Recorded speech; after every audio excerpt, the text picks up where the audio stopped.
मंडी में जब मछली खरीदने के लिए जाते हैं तो ये पता कैसे चलाया जाए कि ये जो मछली है ये ताज़ा है या फिर बासी है? अच्छा, मंडी में डिफरेंट प्रैक्टिसेस होती हैं जो हम लेने जाते हैं। फर्स्ट से पहले आप उसकी फिजिकल अपीयरेंस जिक्र करेंगे। जो फ्रेश फिश होती है ना, उसकी जो आइज़ होती हैं बिल्कुल यानी ट्रांसपेरेंट होती है, यानी शाइनी सी आपको उसकी आइज़ मिलेंगी।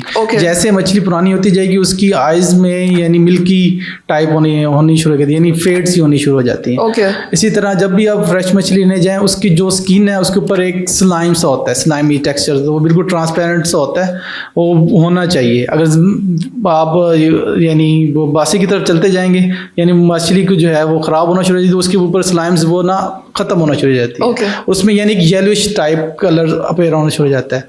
उसके बाद आप जब भी उसके फ्लैश को आप दबाएंगे तो दोबारा बाउंस बैक होना चाहिए। फ़िश का जो फ्लैश है यानी उसके अंदर इलास्टिसिटी मौजूद है, यानी ये फ्रेश है। अगर वो ज़्यादा पुरानी होगी, उसकी मसल्स वगैरह हार्ड होना शुरू हो जाते हैं, दोबारा बाउंस बैक नहीं करेगी, वहीं पर एक आपको जिस जगह आप उंगली लगाएंगे वो एक होल सा बन जाएगा। दूसरा उसकी आप मेन जो चीज़ है लोग ऐसे चेक करते हैं उसके गिल्स वगैरह हैं, और कान के साइड से उठा के नीचे देखते हैं कि गिल्स वगैरह वो रेड होने चाहिए, रेडिश, यानी वो फ्रेश उसके अंदर ब्लड मौजूद होना चाहिए, यानी वो बिल्कुल रेडिश टाइप हो, ताकि उसमें स्मेल भी करें आपको उसको यानी रेंसिड स्मेल नहीं आनी चाहिए। ये फिर अगर पुरानी होती जाएगी तो ब्राउनिश की तरफ या ब्लैक होना शुरू हो जाएंगे गिल्स। ये मेन जो है आइडेंटिफिकेशन टूल्स हैं सेंसरी बेस, जो आप अगर लेने जाएं फिश में तो वो ये होते हैं। कच्ची मछली की तो बात हो गई, लेकिन फ्राई फिश की अगर बात करें, वो दुकानों पर फ्राई फिश जो है मिल रही है और आई थिंक उसे आइडेंटिफाई करना ज़्यादा मुश्किल होता है कि ये फ्रेश है या फिर बासी है, तो उसका कैसे पता चलाया जा सकता है? एग्जैक्टली, जो आप फ्राई फिश है ये आपकी यानी प्रोसेस फूड होगी, उसके अंदर डिफरेंट यानी आपने उसको के मिसाले भी लगाए हैं, क्योरिंग भी किया है, उसको फ्राई भी किया है, तो उसमें 3-4 चीज़ें आपने प्रोसेसिंग स्टेप ऐड कर दिए हैं, उसको आइडेंटिफाई करना बहुत मुश्किल है। उसका ये है कि फ्लैश से ही आप अंदाज़ा लगा सकते हैं। जैसे ही फ्राई हो की मछली आप उसे खोल के स्मेल करें, क्या उसमें रेंसिड स्मेल तो नहीं आ रही। ठीक है। फ्रेश मछली की हमेशा एक प्लेजेंट सा अरोमा होता है, यानी जिसको हम नेचुरली अब कुक करने के बाद कुक करने के बाद भी उसकी आती है। क्योंकि जो मेन चीज़ है वो ऑयल पे भी डिपेंड करता है जिसमें आप ऑयल यूज़ किया हुआ है। अगर ऑयल रेंसिड है, आपकी मछली ठीक है, तो फिर भी आपकी फाइनल प्रोडक्ट तो ख़राब हो गई ना। ठीक है, तो इसलिए इसको कंट्रोल करना भी बहुत ज़रूरी है कि क्या वो जिस ऑयल में वो फ्राई कर रहा है उसको भी चेक करें कि वो भी सही होना चाहिए। अच्छा, ये देखना कितना ज़रूरी है कि मछली जो है वो ठीक तरीके से पूरी तरह से पकाई भी गई है या फिर थोड़ी सी वो कच्ची रह गई है, और अगर वो थोड़ी सी कच्ची रह जाए, जैसे कि उसमें थोड़ा सा मॉइस्चर रह जाए, तो क्या उसकी वजह से भी कंटामिनेशन के चांसेस बढ़ते हैं? अच्छा, ये कि अक्सर जो डिफरेंट कंट्रीज़ में ना वो फ़िश जो है ना एज ए होल भी कंज्यूम होती है, विदाउट फ्राइंग भी लोग यूज़ करते हैं। स्टीम फिश भी कहते हैं, डिफरेंट यानी ओवन में स्टीम करके तो उसको भी यूज़ करते हैं। तो फ़िश का जो मीट है ना, वो वाइट मीट या जिसे कहते हैं, तो वो फ्राइंग करने के बाद भी उसका टेक्सचर ज़्यादा ऊपर से हमेशा वो पकती रहती है, अंदर से डीप से वो आपको एक प्लेजेंट साइड यानी वाइट थ्रेड्स ही मिलेंगे। जब आप रॉ लेंगे, रॉ में ये तो बिल्कुल इलास्टिक टाइप मसल्स होते हैं, लेकिन जब फ्राई करने के बाद आपको एक यानी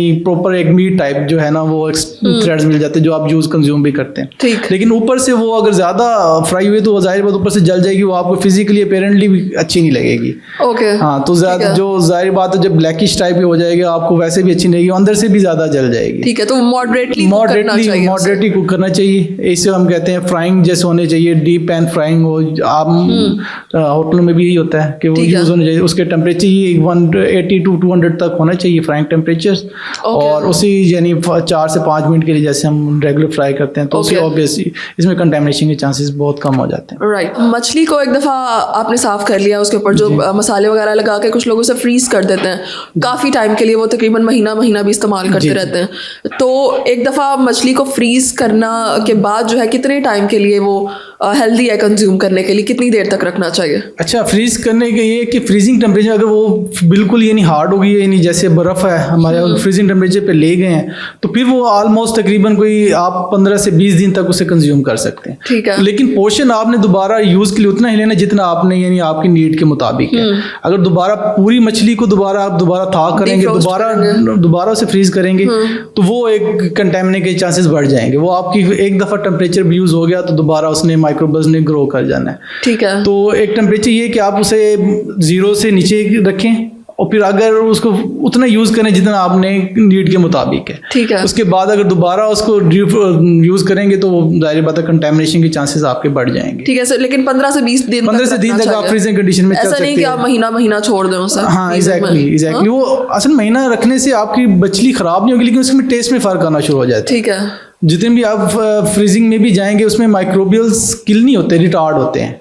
यानी उसकी ग्रोथ कम हो जाती है, किल नहीं होते दोबारा। किल वो हमेशा हाई टेम्परेचर पे जाके माइक्रोबियल किल होते हैं। ओके। तो रिटार्ड तो हो जाएंगे, उसके अंदर माइक्रोब्स मौजूद हैं, लेकिन उसकी एक्टिविटी खत्म हो गई। आपने उसके यानी फ्रीजिंग टेम्परेचर देख के उसको बिल्कुल यानी फ्रीज कर दिया होगा। ठीक है। तो लेकिन अगर दोबारा आप उसे था करेंगे, दोबारा उसे फ्रीज करेंगे तो उसमें दोबारा वो एक्टिविटी शुरू हो गई, वो मैक्सिमम चांसेस है कि कंटामिनेशन करे।